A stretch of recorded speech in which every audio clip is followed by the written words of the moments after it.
Kafoatu. A fio e tua taulotonga.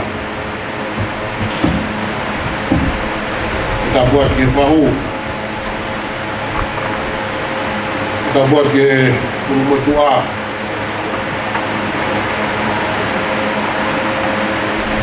Kafoatu ke pescau kamasi kau pescau. Kafoatu Kafoatu. Finau ma famili musiasi ai nga opa no ko. Mole pe. Mo ke pakakaka te patongia. Famili. Himi pe ua. Himi ni manoa ono pe papaya de lotu. Peloto pada ke pai himi di mafani ma wesiliana. Pai pegi lame no bebe. Akteles mafani ma tawiwa Kristiane owa loto si ne homo wa hefu mamahini tau hi holoto lahi tuku hoi lifia ke satai pea satai te kiliwaya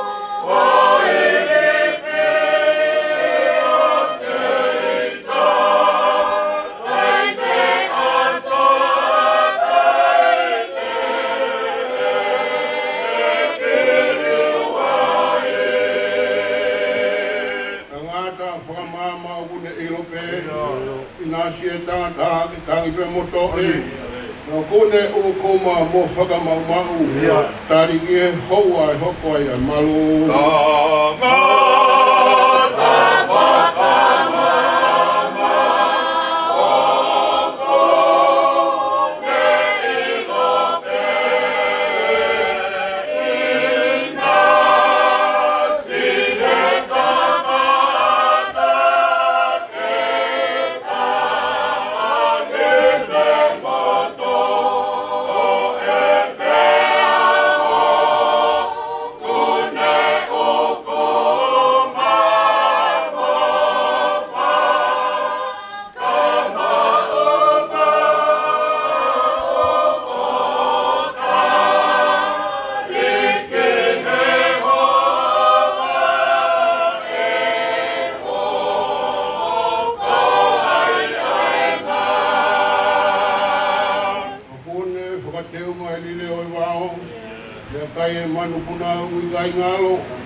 Siene tu fa lango me hete.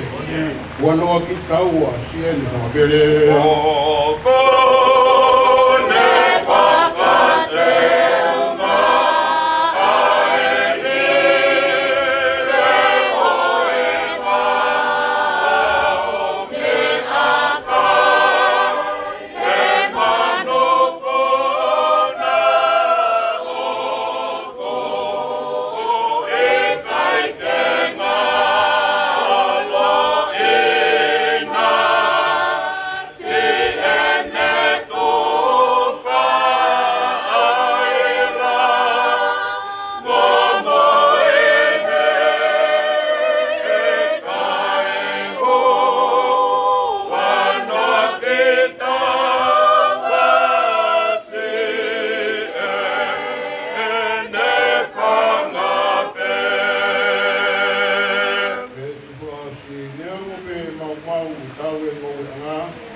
Wau ke uwhiwhia.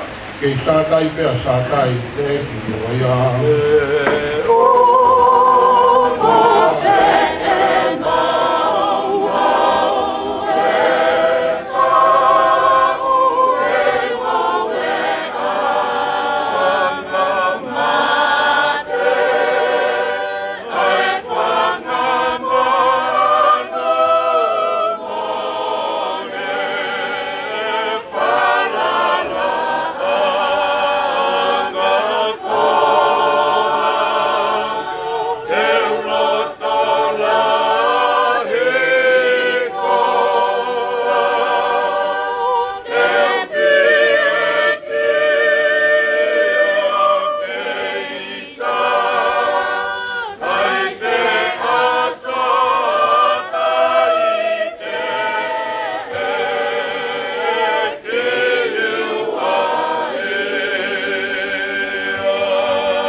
mai e loto ki ke tau lotu e otua mafi mafi.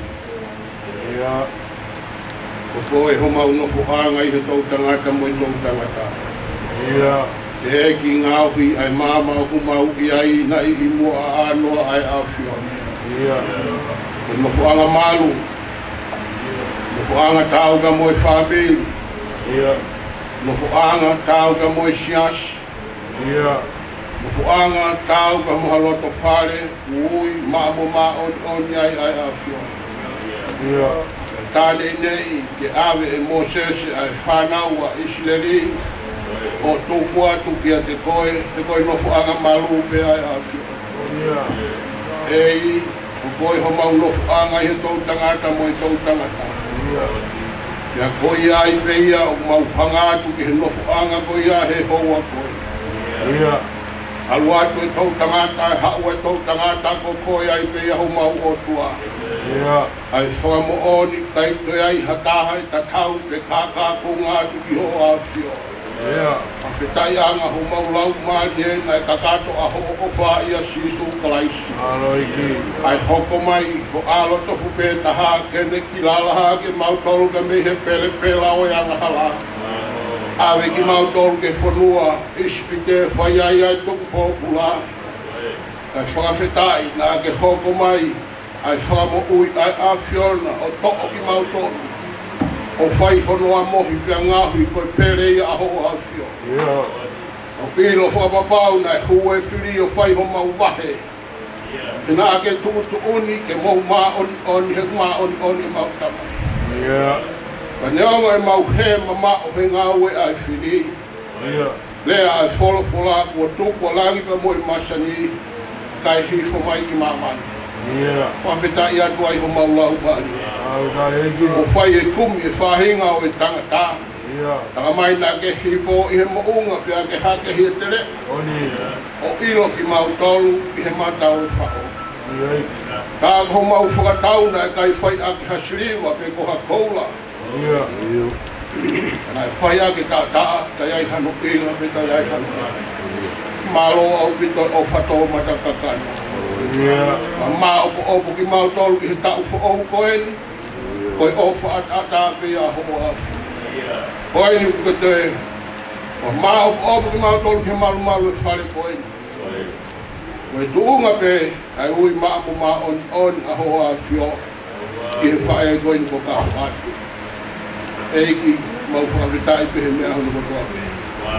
Koe famili e ni o famili. Ka koe mau hangatu ki a te koe. O kutai te ai hataha. E lahi ake e ne ofa i a te koe. E te lahi ake ne ofa i a Kafoatu i a te koe. Ko ke ui atu ia me he roto whare o e famili.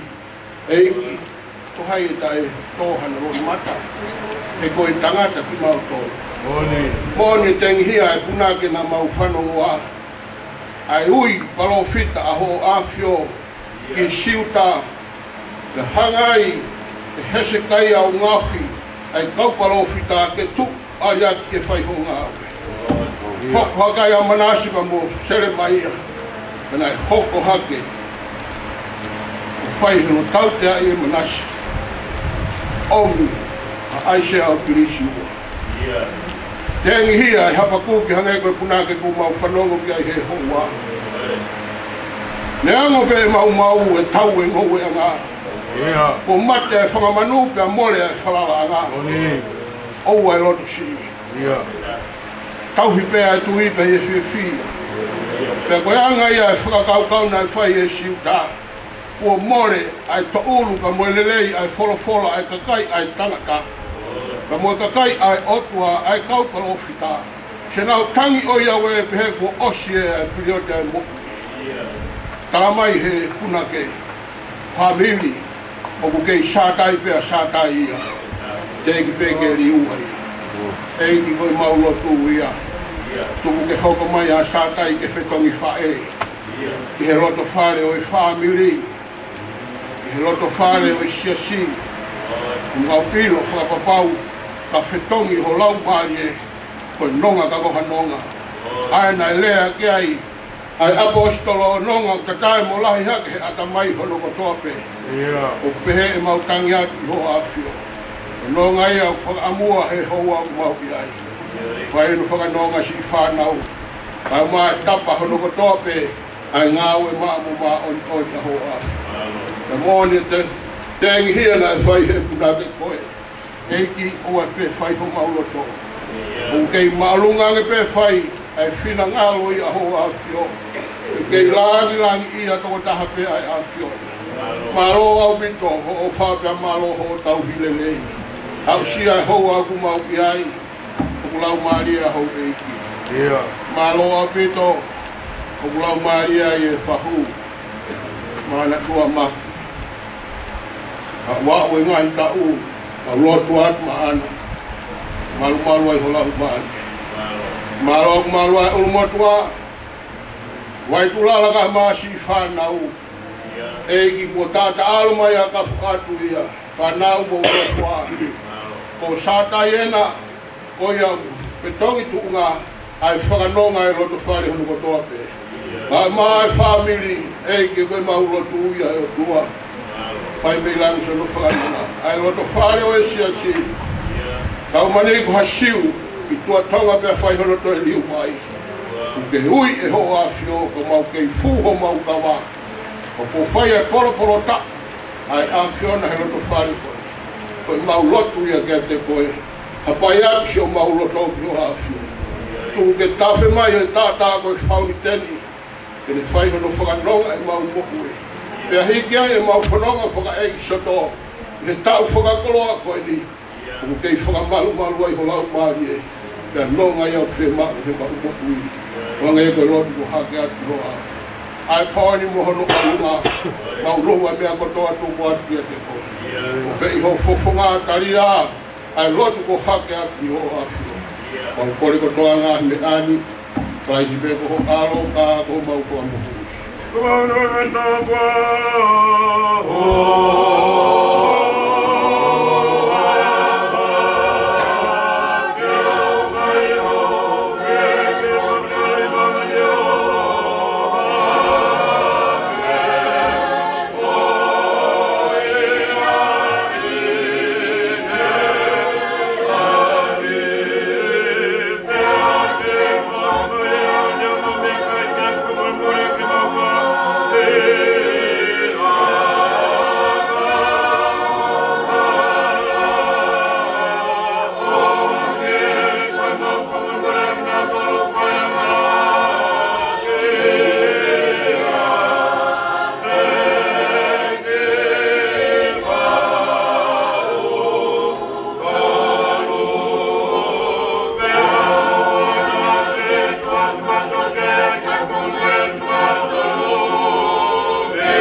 Lave no pe.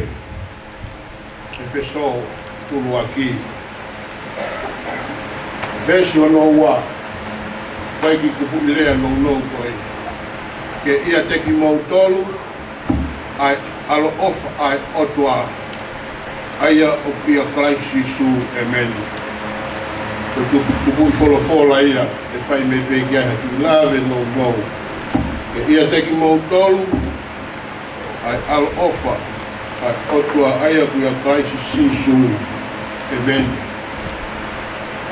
si lave no pe whakalea i pāki a uesi koe al ofa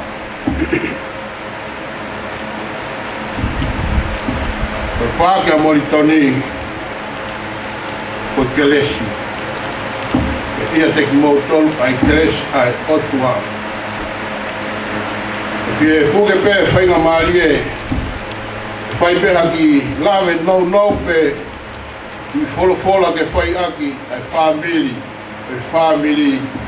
I he fiafi koeni.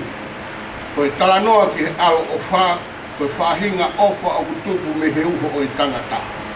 Mo ui o I tangata, a fio o tuahano a fio anga, o peherewa, pia koe alo ofa. Koe whahinga ofa, na e toka pe I he loto o kaito iai ha ofa omi mei tua. Ke whakatata aki ki whakatata koe ni famili. O koe tau whahinga ofa, o toki langa mai me hata ngahi ka whaaki. Whai hahiwa pe te ongo I kumā whana. Langa I whinga ofa koe. Koe ofa koe nuk whakaamu he otua ke awe ke kainga Efeso na langa pia pe mi he uho o otua whakalea he pāki motua. Pea koe alo ofa langa I he mo'ui. Talanoa koe o whakatupu o mamani fuo noa pea molala hala habea e taha. Kai ha alo ofa ai otua o whaki ake lau maari. Kai ai hanima bina eki. Hapai, e ko hakore ne whai. Ka koe alo ofa ai otua o kunihanga o whaki ai kamata anga. Pea hoko ai pourio mama, hoko ai ikai o iai. Ka toki whai mea ai lau ai whakatupu he kuha alo ofa ai otua. O whaki aki hono lau maari. Koe alo ofa ko ia. Ai nai karanga kau palo fita. E ngahi aha ko he tau ko osi. E hoko mai hahuri ma oni. I he manawa o mere. Koe uhinga ko toa peia. Mutau Immanuel. Koe alo ofa ko ia. O whaamu kia e pou e whiawini famili. Ke whetongi ake e tuunga. Pea tau whanonga pea moia. Pea whakanonga ake.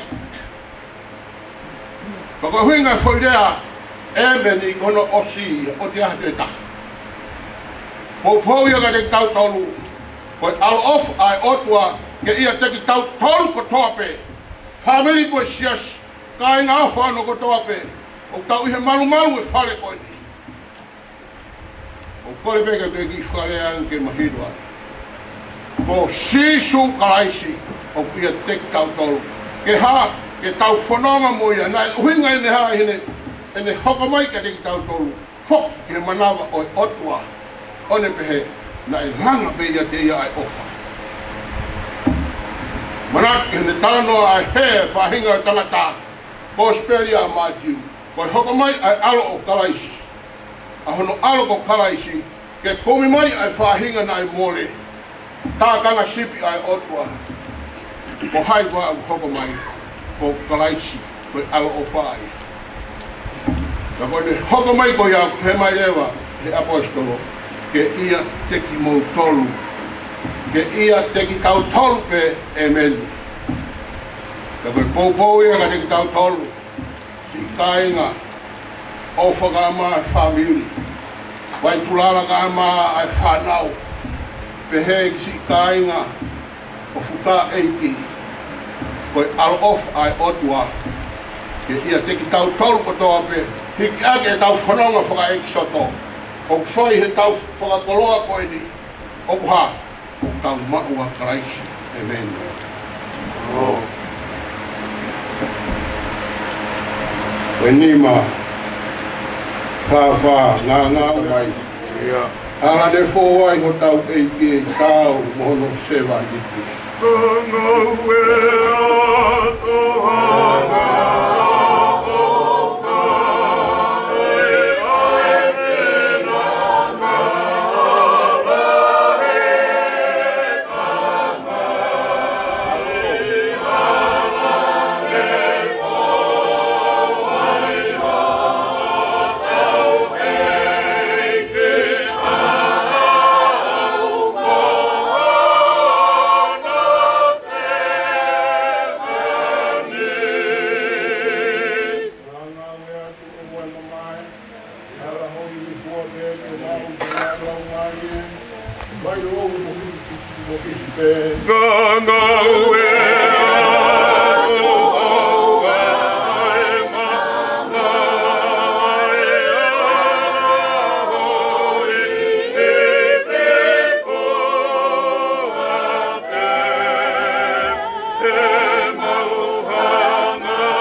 fai pia fai.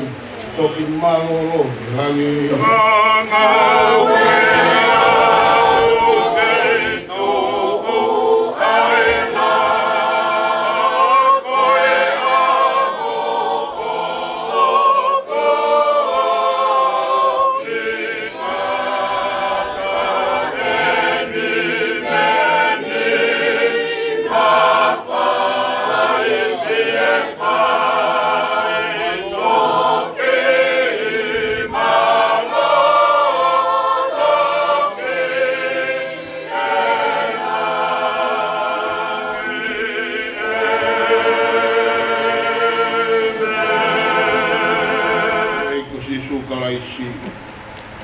O tua o mulau mari ma on so ngai al ofa afio tu mau ia te mau tol mo ngau ko mana ki ho ko tu o pena hini pai pe o ta lata o malmalwa e alwa ta puga ko alwa ki aki ai te dora ro ko de ta yo ko foi la tu lo wa tu ke fahu alma ai fala e di o toka i fala ke ba tu mua ke motua koe ni ke whahawa te ngahi ai lea maheni ui ke whaingofua ke tau ke tūtaki uruaki no malo lahi atu ki he welawa e whailoto e famili ea koia o sia e whailoto e famili ka e hoko mai lewa ai sia si. Ea ngotonga koe ai osko e whailoto ko ia. Ea kulelere ato i mea ai hive hiva pe. Ea ku ata i o tako toa mea si e whailoaki mea moi pekia. E nau mea atu o whailoaki. Ngotonga e hiva, pe taime koe whai ai e whailoto. Ka taki tau molumalu pe, tau he molumalu. Ai ua ko lava e whailotu. Ea, koe tau whailotu whakaosi e toku whaia. E osi kuata pia mei he hiva. E kai toi tō muia he hake ai ho. Ai e koe tau whailotu whakaosi au e pōni. Koe e kuhanga mai te koe ngai whatomia ki a pongu pongu. Koe pōia e whai ai hono a pō. O mea whaeiki. Koe ki lao pe o e whareni, koe more ala, koe whareni, koe whare me tau motua tonga, koe ngahi mea me tau ni ke oa na iaha mea e mau, toka ngange ki ai, ea koe toi taha, koe more me koe bathroom, o ie turi ki to o matau, koe ia ku ke mau ilo i teo koe pāpūku koe o whare koe teo ki e turi ki tō matau. Ea koe pare koe ni i tua koe i hete ni ti. Ko ki nau tōru koe kui ai e nau whangi o whāpea koe mea koe ai te kau tangata ai. Ke nau taitari fia ki tō tō. Peanga ia e tau tuku i he pōni. Ato ki ai teha mea ke manatui mea mahongo atu. Anai a te verewa maranga kau tau ai.